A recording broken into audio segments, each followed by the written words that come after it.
izina rya Mana Data na Mwana na Mutima Mweranda mubara n'umukama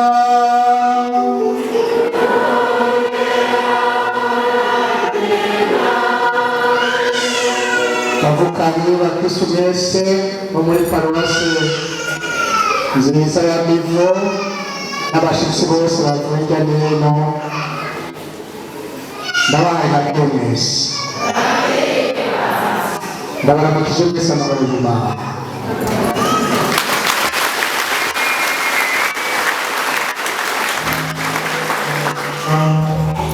Ndashimira Imana rwose ko yaturamukije tugashikira uyu munsi. Ndashimiye abo muri korale Deumulaudamus bafise umunsi mukuru kandi bantumiye yadusangira uyu munsi mukuru. Ndashimira na patiri mukuru wa paruwase yahavuye akansaba yuko nohereza igikupa. Navuga ati yakubise washaka kurira narabishaka none Imana yacu yaturamukije ikabishikana kuri uyu munsi. Twishimiye turi kumwe n'amashimwe.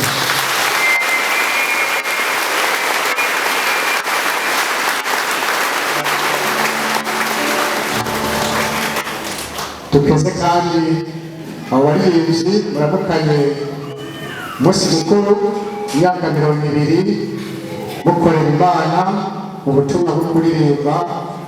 Abakristo mwese muri ngaha mumfashe tubakeze tubakomere.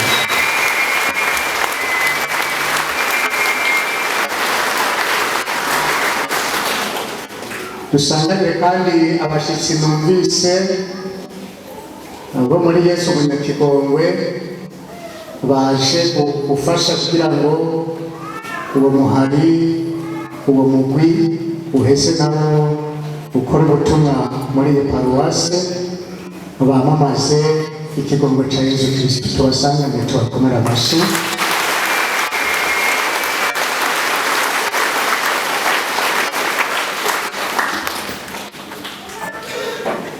Bachewe ndabasanganiye mwese, ndabasanganiye yaba nashobora kubagwa mu nda mwese baca ndabagwa mu nda none naho nakoma amashyi y'ubumwe y'abamakeyi mumfashe ndabakomere amashyi.